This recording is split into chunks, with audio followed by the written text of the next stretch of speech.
navigazione, muovendoci ancora geograficamente verso est e raggiungendo l'India, il che era il nostro terzo relatore, Padre Jacob Pecheparambil, è noto a noi tutti innanzitutto per il suo preziosissimo lavoro nel Seeri e direttore del St. Ephrem Ecumenical Research Institute, che in questi ultimi decenni, dal 1985, anno della sua fondazione a oggi, ha offerto davvero un preziosissimo contributo allo studio delle tradizioni siriache e in particolare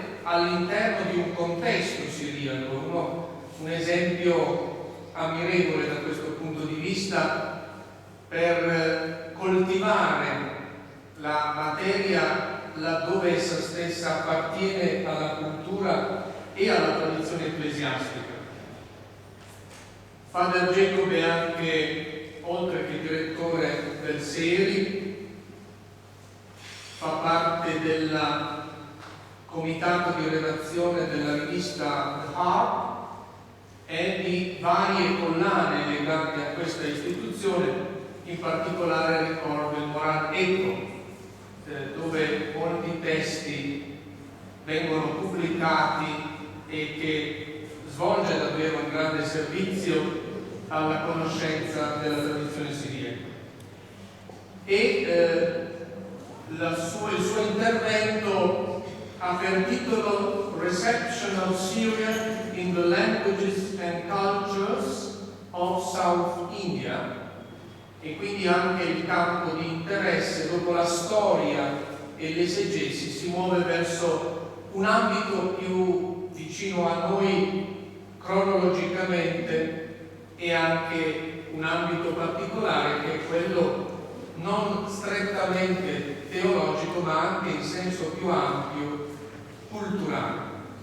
Allora lascio la parola a Fratel Jacob e lo ascoltiamo con molto interesse. Grazie. Thank you for your comment. The reception of Syriac in the languages and cultures of South India. Who are the Syriac Christians in India? I begin with a quotation from our former president. Remember that St. Thomas came to India when many of the countries in Europe had not yet become Christian. And it is a matter of pride to us that it so happened. These are the words of the first President of India, Dr. al-Asaad, regarding the origin of Christianity in India. He was alluding to one of the oldest and strongest traditions in church history. The Aramaic-speaking Jewish diaspora of South India became a channel for the arrival of St. Thomas. That was the earliest foundation stone of the community of St. Thomas Christians who thrive even today, around 10 million Christians. This is an oral tradition handed down from generation to generation, orally among the Christians of St. Thomas, and to some extent among their non-Christian neighbors. According to this account, the origin of this Christian community was a result of the apostolate of St. Thomas on the Malabar coast. It even enumerates names of places like Niranam, Nirikal, Paliyur, Kottamangaran, Kottakal, Kollam, and Tiruvankur as places of early Christian communities established by St. Thomas the Apostle. According to another version, the early Christian communities of Malabar originated from those people who were converted to Christian faith by St. Thomas on the Coromandel coast on the eastern seashore of India. These converts then migrated into Malabar and stayed at various places. Then came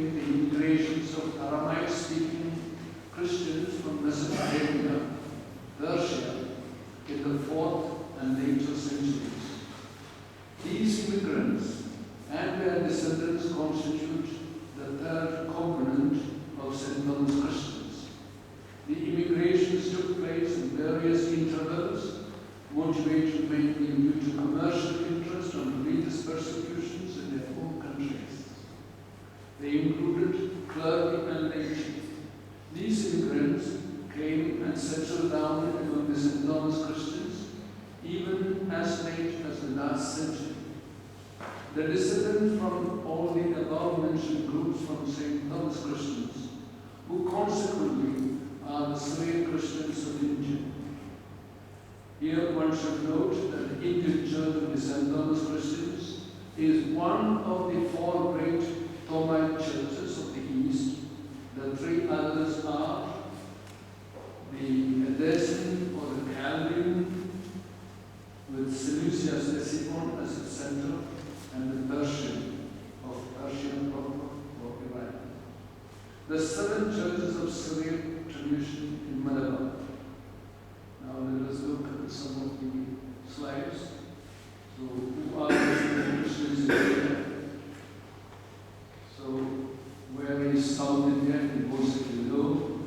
You are taken to the southwestern coast of India. And how people landed in India through sea and also formerly through the Silk Route, which most of you are familiar with. The 7 churches of Syriac tradition in Malabar,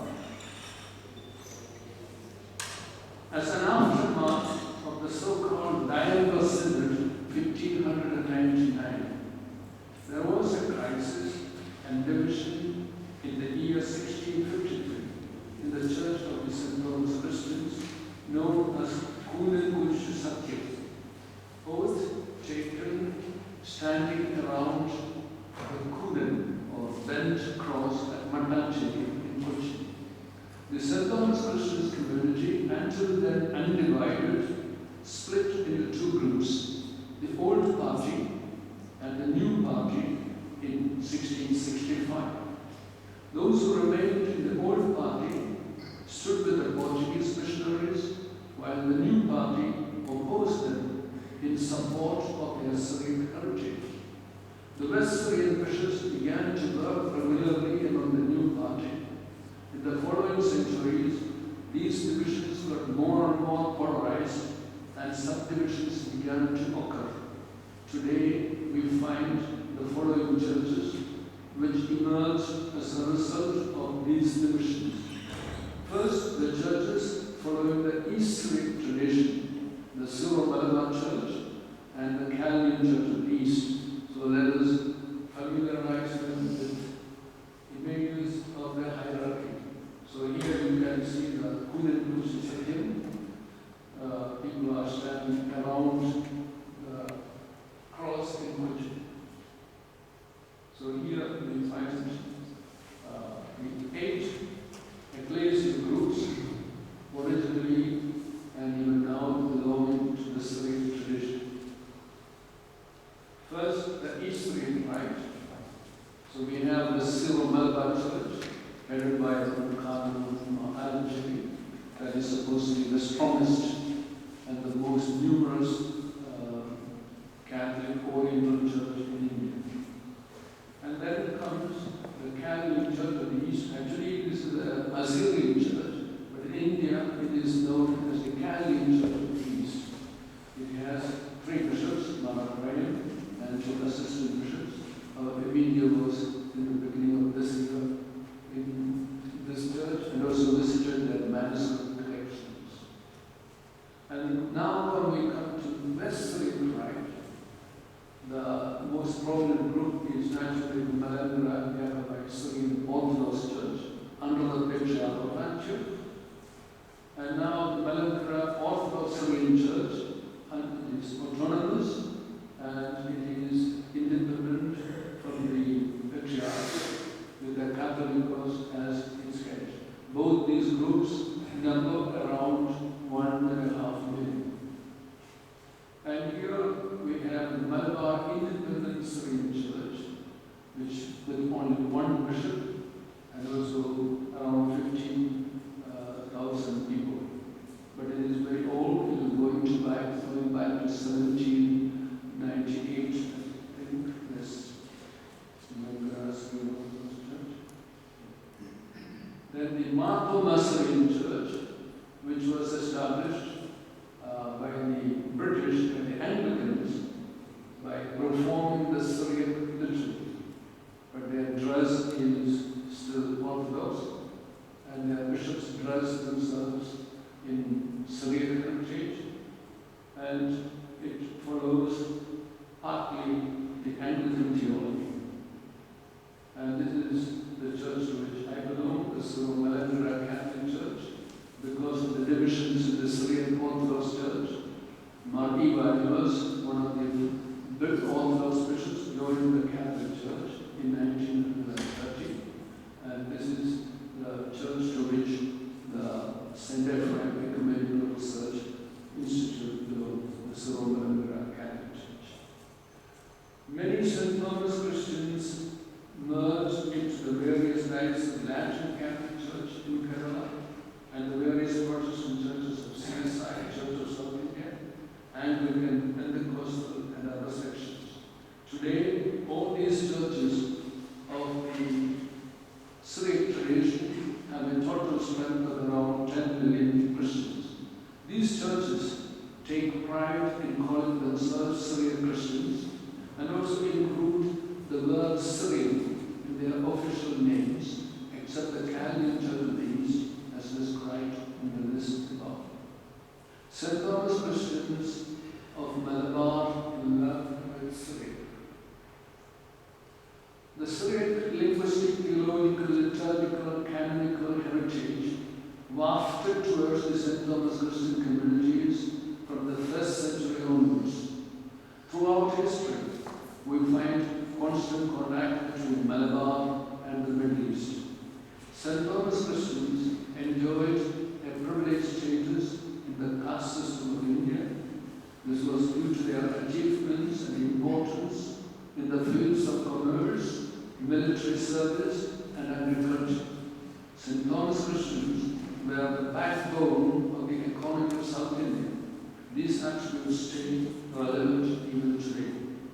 The Syriac heritage has made tangible presence in the language and life of all St. Thomas Christians.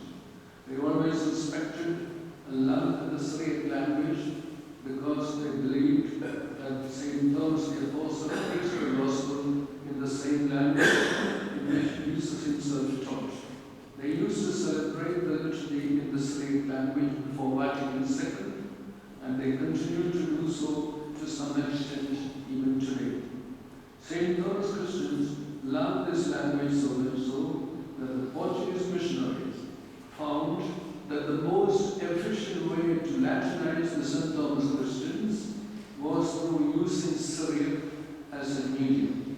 So the Latin missionaries began to translate Latin liturgical and theological works into Syriac in order to propagate them among the St. Thomas Christians. Vestiges of this kind of translation literature can be seen among the various manuscript collections of South India. Syriac heritage and enrichment for Malayalam. So these are some of the examples of manuscripts in India which are preserved and which are also the sources for the liturgical services which we have either in Syriac or in Malayalam. There are three imposing manuscripts of Udara, and also one is Kashkul, and the correspondence between the St. Thomas Christians and Antioch was evidently in Syriac. Here is an example of correspondence as late as 1938. And the bishop's signature, usually the bishop's sign in Syriac. So here you have the signature of Joseph Malika Barambul, the bishop of Ade. And then the Syriac Karshuni in Malayalam. So most of the manuscripts contain Karshuni script. For example, and for Karshuni script, one has to be familiar with the East Syriac vocalization and also the use of Begat Kafir. Otherwise, one will not be able to read. For example, this is Valia, Malayalam, and then actually it is Valio, actually it is Valia in Syriac. So these are some examples of Malayalam words written in Syriac. And that was one of the first languages which Syrian Christians learned, the Syriac. Otherwise, education and study of language was reserved for the Hindus.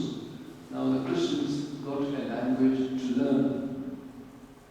Now Yah has become the symbol of Syriac tradition, especially East Syriac churches, and it is found on the buildings, in the signatures, and also on altars, and also some of the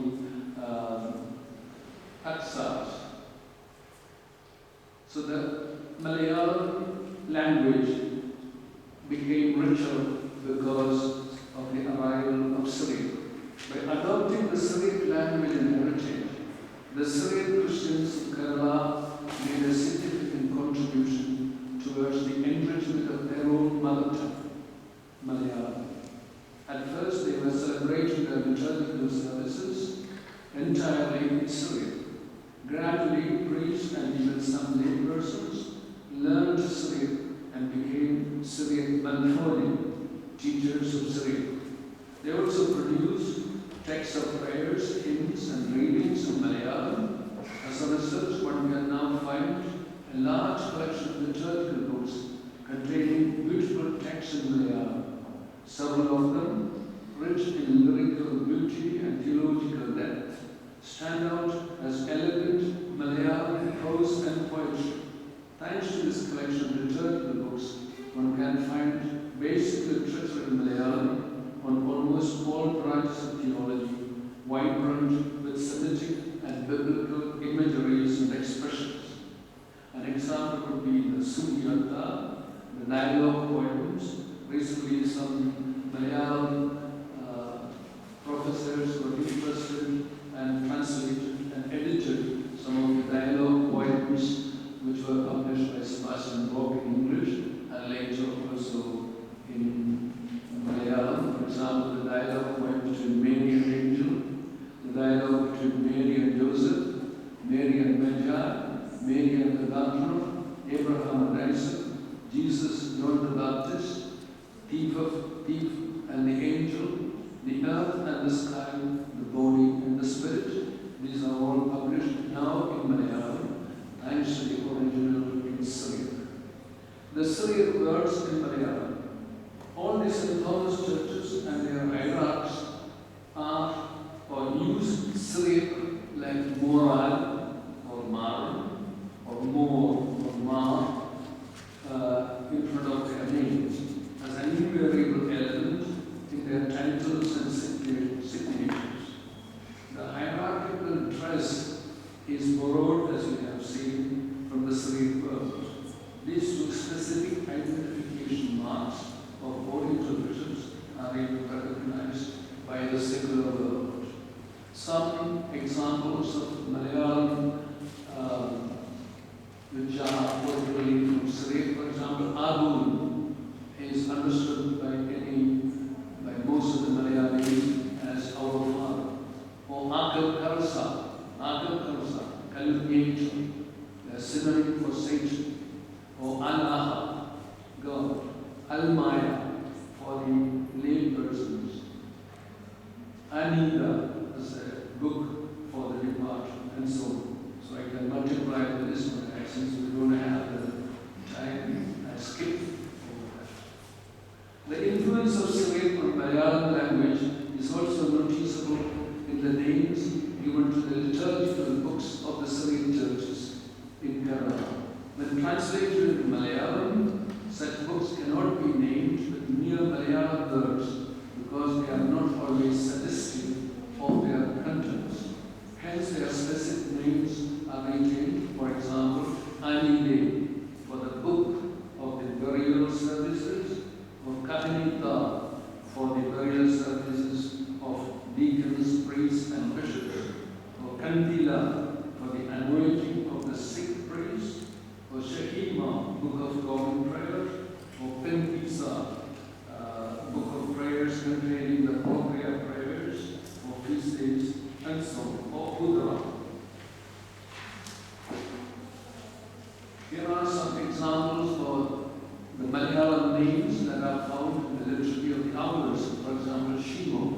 breviary for weekdays, kauma for the initial prayers which the Syrians recite standing. The Trisagion comes part of it. Or Susan Shuraya, prayer of the beginning, Masmura, Enyono, Kala, Kuklion, Ekbo, Premion, Sadro. So these are used only in Syriac, but it is understood by all the members of the Syriac churches. Or the liturgical hours, they are known under their Syriac names. For example, Ramsha for the evening prayer, Lydia for the night prayer, Sapra for the morning prayer, or Sutara, and Endana, actually it is Edono, but that stands for the new prayers of the East Syriac Church.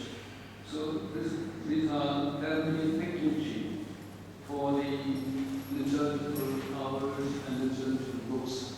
Or liturgical spaces are known in Kerala under the Syriac name. For example, Kuduskudishin for the altar, or the Madbaha, or Tronos, and Kestroma, where people stand, or Bema, or Haikala. These are Syriac names, but they are understood and used in Kerala. Also, the utensils in the sanctuary are named in Syriac, not in Malayalam or Latin or English. For example, Tabalitha, the table on which the chalice and pattern are put, a small table, or Casa, Pirma, and so on. The Malayalam text used for Eucharist, Kurbana, form another category of literature that demonstrate the influence of Syriac on Malayalam. The books are known under the general technical name Kurbana Taksa, author of Kurbana for the Eucharist, and Kurbana Kranam, that is meant for the use of the faithful.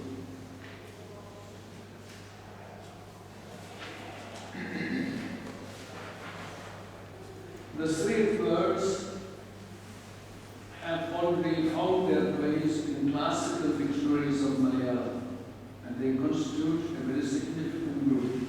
This means that these words have universal acceptance and are understood by all, not only by Syriac Christians. For example, Araha, Abun, Della, Kahana, Malaka for the angels, Paradisa for Paradiso, Kabar for the tomb, Kashisho for priest, Kudasha for the sacraments, Kurbana naturally for the Eucharistic services.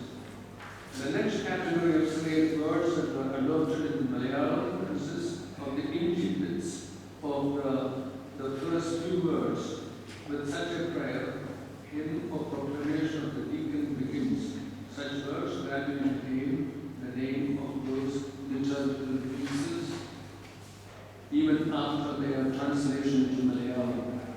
Maurbo, for example, that is for the Magnificat, or Mora Nishmishika, another prayer for the Kauma, or Tubde, the deacon's intervention, Pushpashlama, words of farewell, Abun Bashmariya, the Lord's Prayer, Lakumara, to you, O Lord. So these are all pieces known in Kerala by the Malayalam speaking Christians belonging to the Syriac churches. Several names of Syriac Christians of Kerala unmistakably suggest their origins or their existing or former affiliation to a Syriac church.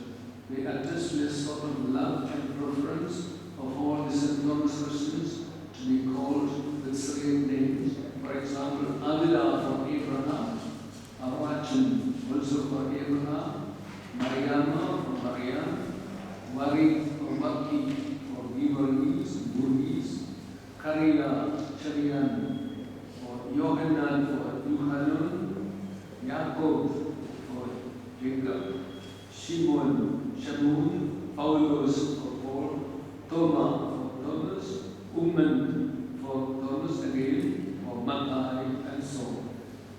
Syriac studies in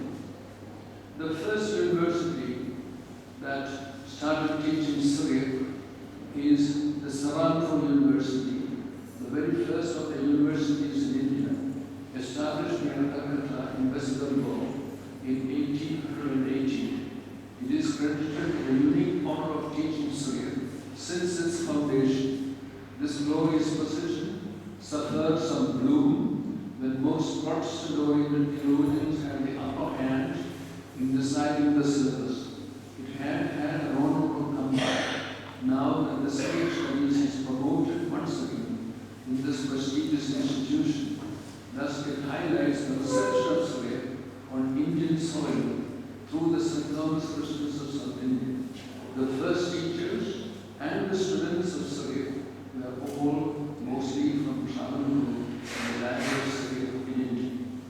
The University of Madras, established in 1857, started the Syriac courses in the and culminated in offering the Master of Oriental Languages, an MOL degree that was taken by the equivalent of Malfone in Kerala. Then Kerala University, Calicut University, Mahatma Gandhi University started offering Syriac courses in their affiliated colleges. In 1995, Syria was recognized as a regional and research center of the Mahatma Gandhi University, Khaled, for offering Syria at master's and PhD levels. This secular and academic recognition accorded to Syriac studies for the first time in India is of great significance for Syria, the language of Christ, that got its roots from the first century in India. Unfortunately, it's a shame that the response from the Syriac churches was and is not strong enough to promote this academic interest, but we hope in the future those passionate about Syriac among the St. Thomas Christians will rise up to the new opportunities for discovering their Syriac heritage.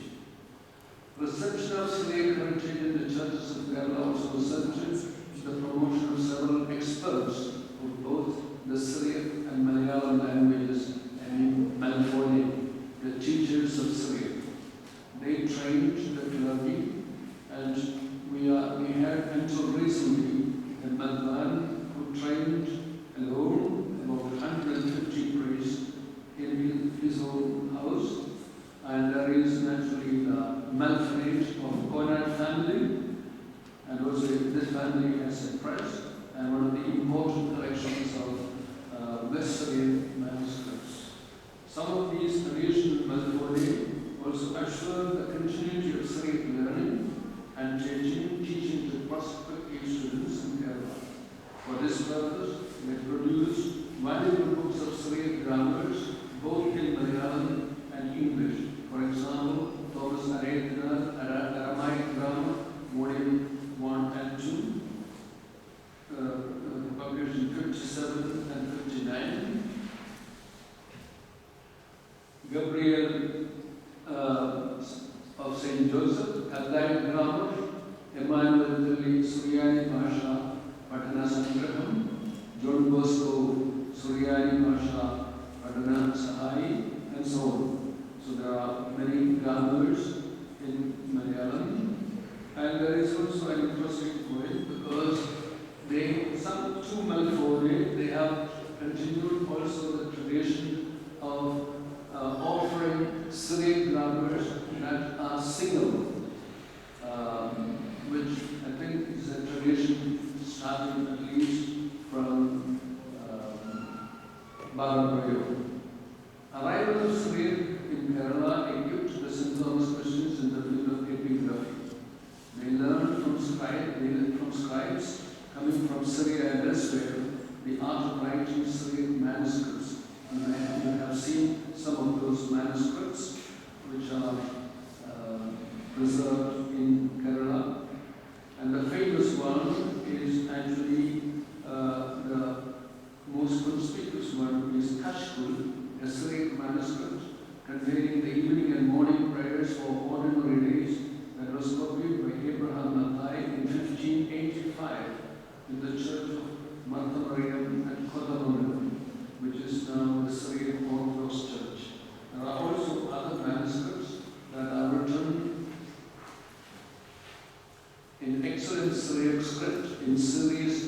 manuscript collection.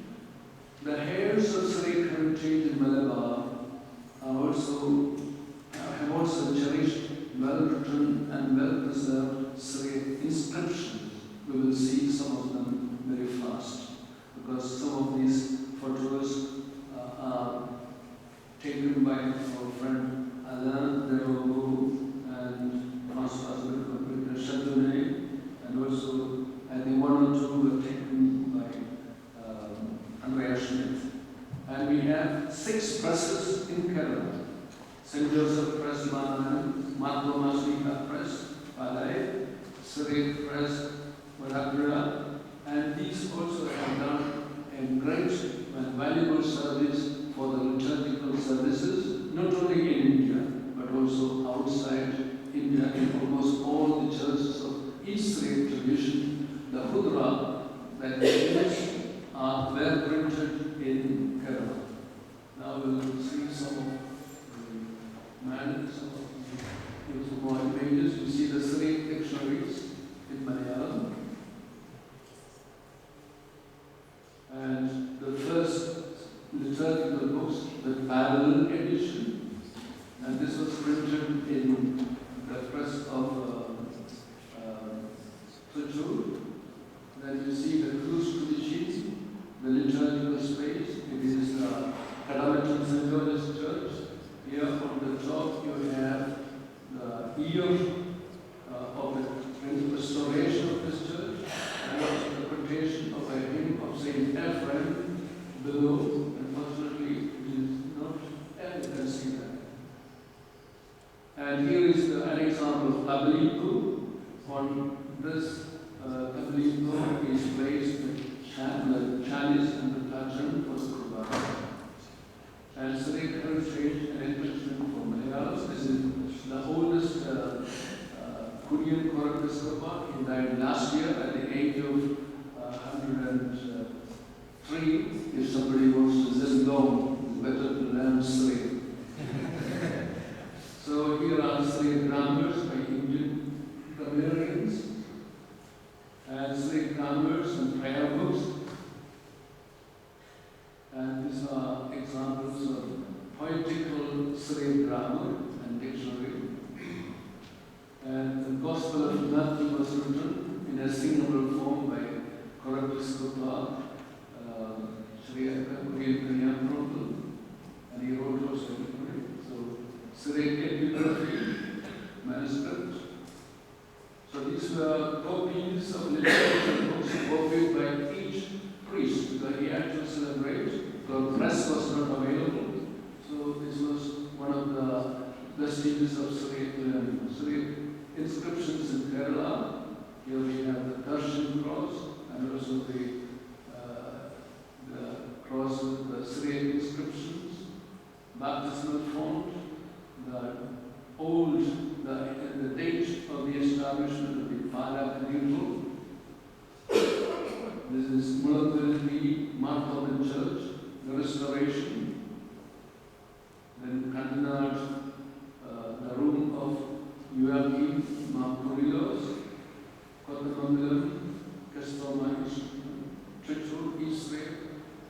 The memorial of Endo Marvaselius, who visited in India and died in Kottamangalam, but his biography is written in Syriac. So this is the logo of the CMI fathers. Here you see a facade of the church with quotation from the Bible. So the liturgical space, you can see the different levels, and the level of not only roof, also at the floor. And this is a unique inscription that we have, the bell inscription. Then now East Syriac churches, they purposely add one or two Syriac inscriptions in their modern churches to show their love for Syriac. So old Turkic inscriptions, then cross inscriptions. So you have some crosses with Ayin in Syriac. And we have a chair, a unique one,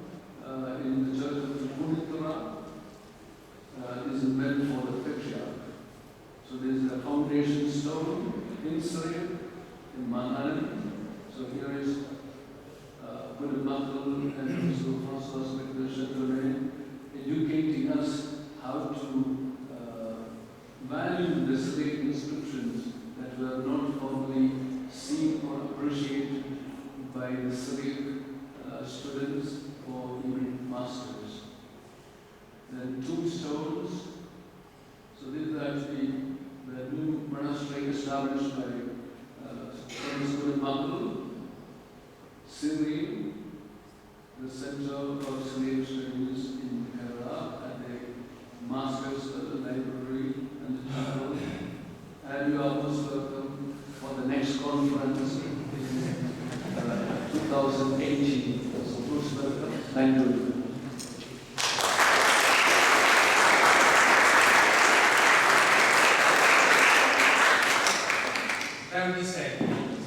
Thank you very much, Father Jacob, for this presentation of a complex but living and interesting tradition of the Syriac heritage.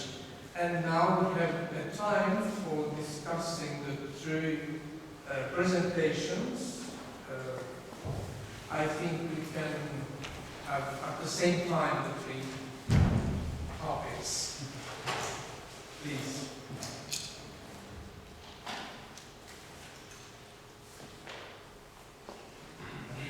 Just a moment for microphone. Thank you. One question for Andrea. The Chronicle of Syriac, the Aleppo version, has chronological tables.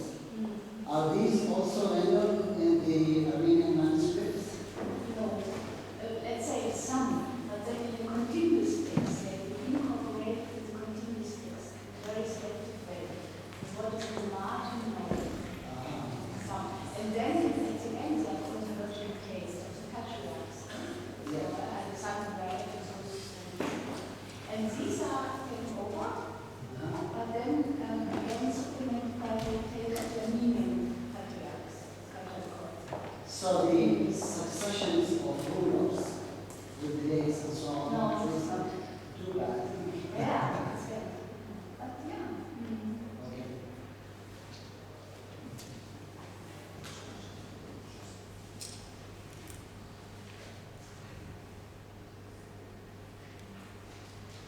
Another question?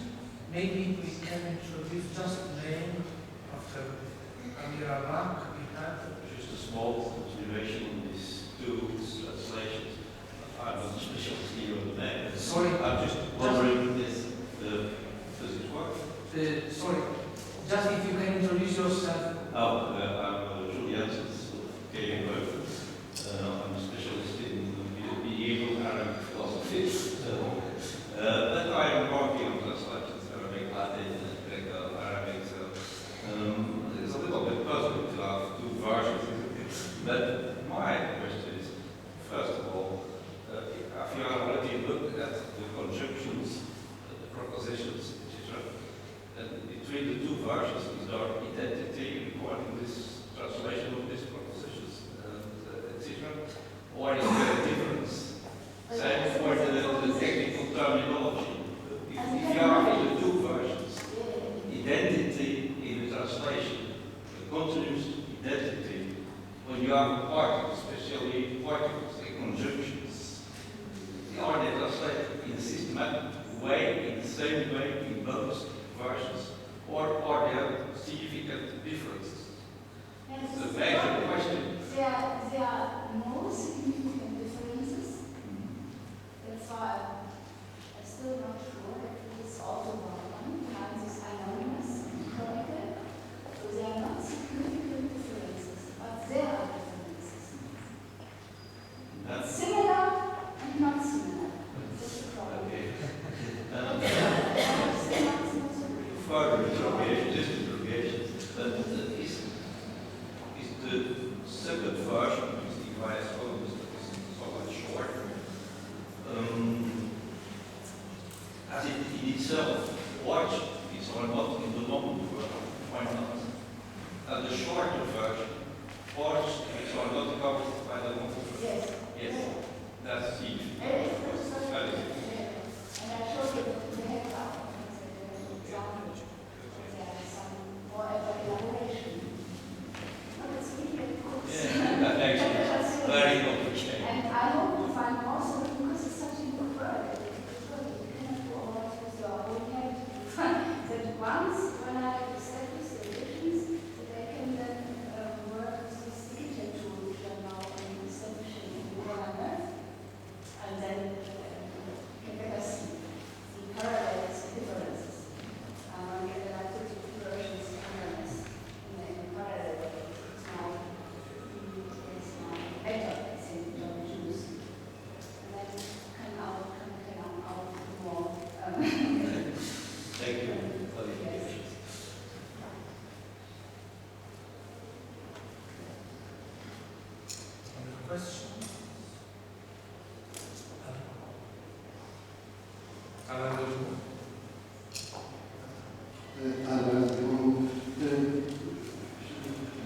J'adresse à André aussi, puis j'ai des questions pour Jacob.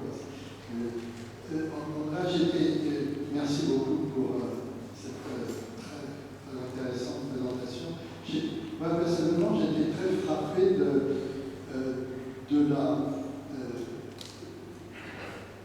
la place que tiennent les Syriaques et les Arméniens ensemble dans cette région du Euphrates et des Tigres, enfin, disons le haut Mésopotamie.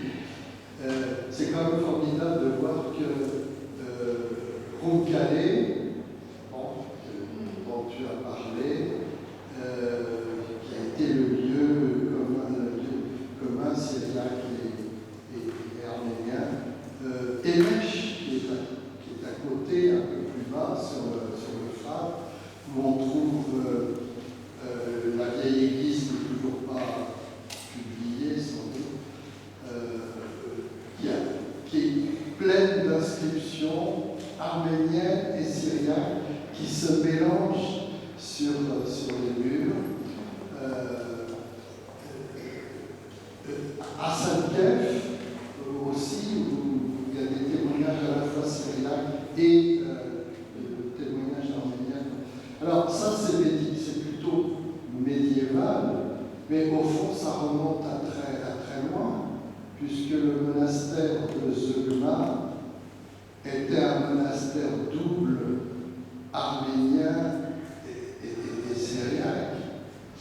Alors, il y a un trou entre le témoignage du IVe siècle de Zeugma et puis le témoignage médiéval. Je ne sais pas s'il y a une explication à ça.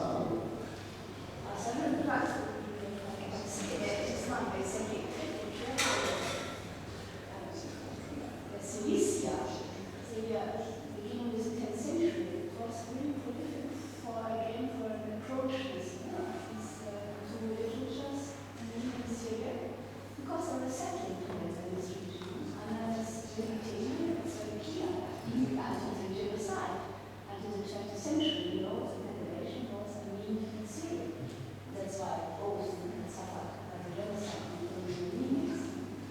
And that's why it was unique only in this region that these both literatures could approach again. And there are several other translations that also made it a long time.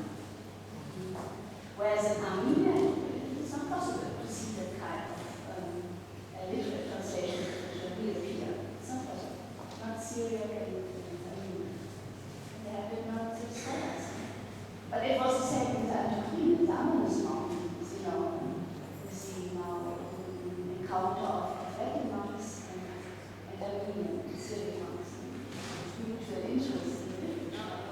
So it was a very rich and cultural period.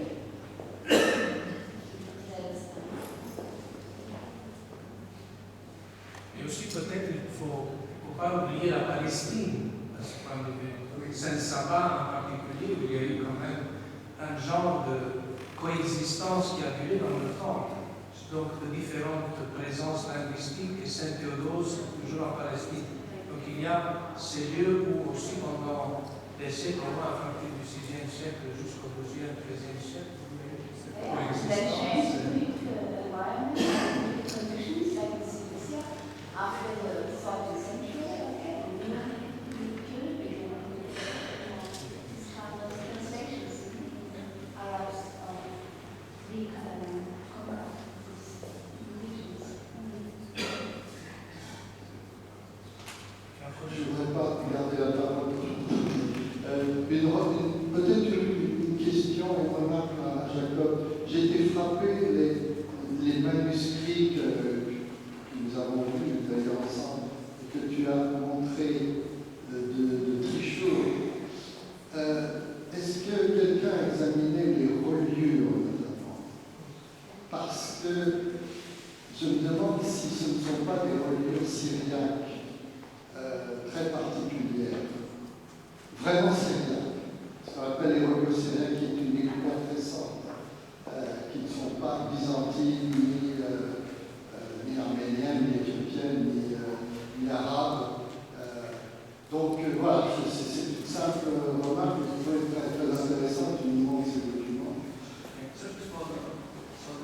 last month, the project, Kashkul, that was done in India. That is what Sister Lindsay told me.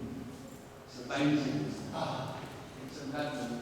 The other one, they had actually the services of Iraqi Christians, and maybe they brought the art and way of binding in India. So some of them may be found either in the Middle East or probably also in India, using the techniques coming from Iraq or in some of the places of the Assyrian Christians who came to India. I think nobody seriously studied up to now the binding.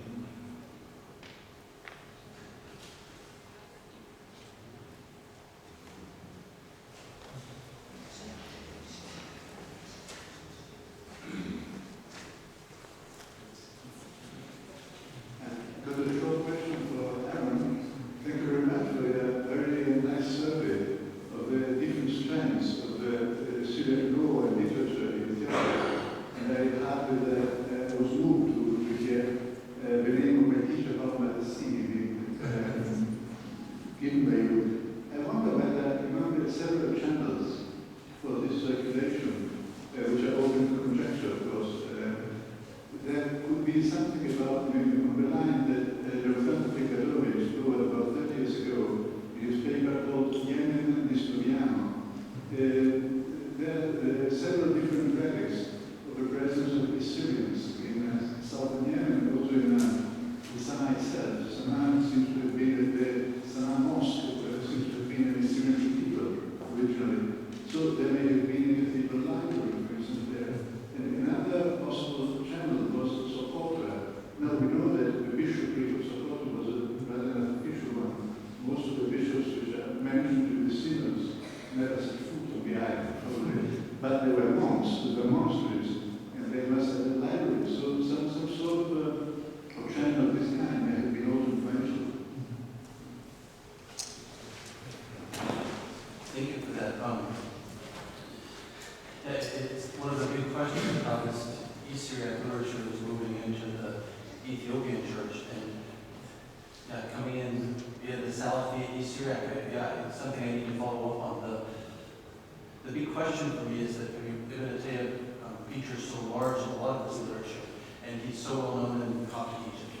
So that's, and often without his name or with these adapted texts, it's always what kind of pushes me with the close connection between Ethiopia and the Coptic Church. But I'll follow up on these leads for the South. Thank you. Appreciate it. The last question. Unfortunately.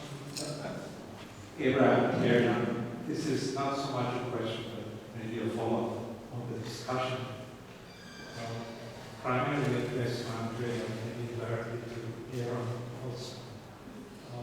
When we think about the rapprochement in the 13th century between the Armenian and the Syrian church, it's very interesting that only a century before, in several Syrian sources, we read about Armenians being invaders, enemies, and even in some sources as heretics.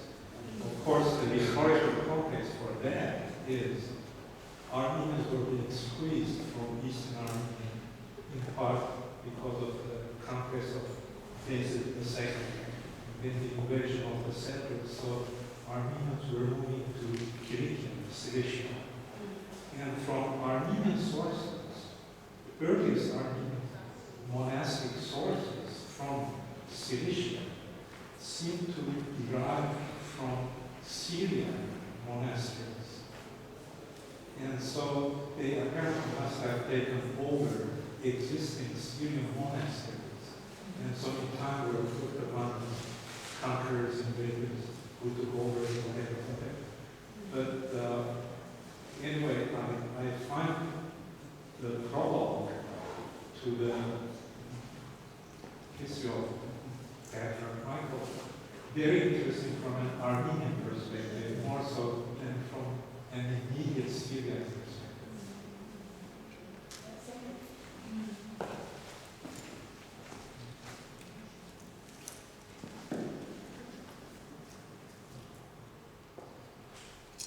Bene, credo che sia giunto il momento purtroppo di interrompere questa sessione, ma il tempo corre e abbiamo ancora molto da fare. Vorrei ancora una volta ringraziare in particolare coloro che sono intervenuti, ancora una volta Andrea Schmidt per la sua presentazione, Aaron Batz e anche il reverendo Jacob Parapin. Davvero grazie per i vostri contributi a questo pomeriggio siriaco oltre i confini.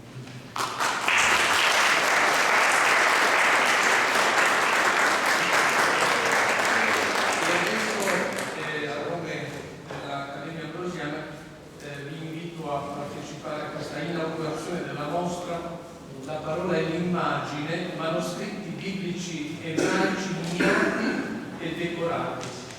E subito dopo, tra mezz'ora alle 18 in punto, ci sarà il solenne atto accademico in cui saranno proclamati i nuovi accademici dell'Ambrosiana. Grazie a tutti e a tra poco.